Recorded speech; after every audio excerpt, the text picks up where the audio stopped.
మహబూబాబాద్ జిల్లాలో పోడు భూముల పట్టాల కోసం వేలాది మంది గిరిజన నేతలు ర్యాలీ నిర్వహించారు. గిరిజన నేతలకు హక్కు పత్రాలతో పాటు రైతు బంధు, రైతు బీమా ఇవ్వాలని నినాదాలతో పట్టణ ప్రాంతాన్ని హోరెత్తించారు. ఎన్నో ఏళ్ల తరబడి పోడు వ్యవసాయం సాగు చేస్తున్న అర్హులైన గిరిజనులకు పట్టాలు ఇచ్చి మా సమస్యలు పరిష్కరించాలని ప్రభుత్వాన్ని డిమాండ్ చేశారు.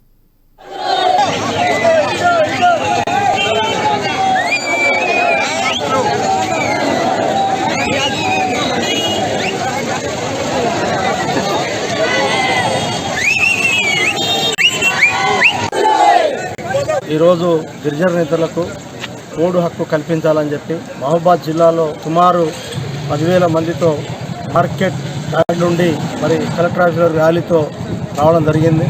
ఈరోజు గూడూరు మండల్, కొత్తగూడెం, గంగారం, బయారం, మహబూబాబాద్, కేసంద్ర మండలం నుండి మరి గిరిజన నేతలు అధిక సంఖ్యలో పాల్గొని మరి గిరిజనులకు ఏ విధంగా హక్కు కల్పిస్తున్నారో గిరిజన నేతలకు కూడా పోడు భూమిపై హక్కు కల్పించాలని చెప్పి మరి అదే విధంగా మరి వారికి ఏ విధంగా వాళ్ళందరికీ ఏ విధంగా లబ్ధి పొందుతూ మాకు కూడా గిరిజన నేతలు కూడా లబ్ధి పొందాలని చెప్పి మరి మేము ముఖ్యమంత్రి గారు కోరుచున్నాం. ఏది ఏమైనా మరి మేము కూడా కొన్ని సంవత్సరాలు మా తాత తండ్రి నుండి కూడా 60 సంవత్సరాల నుండి అక్కడనే జీవనం కొనసాగుతున్నాం.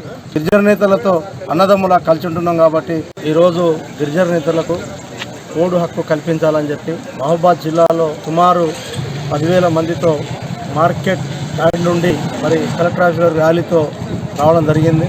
ఈరోజు గూడూరు మండల్, కొత్తగూడెం, గంగారం, బయారం, మహబూబాబాద్, కేసంద్ర మండలం నుండి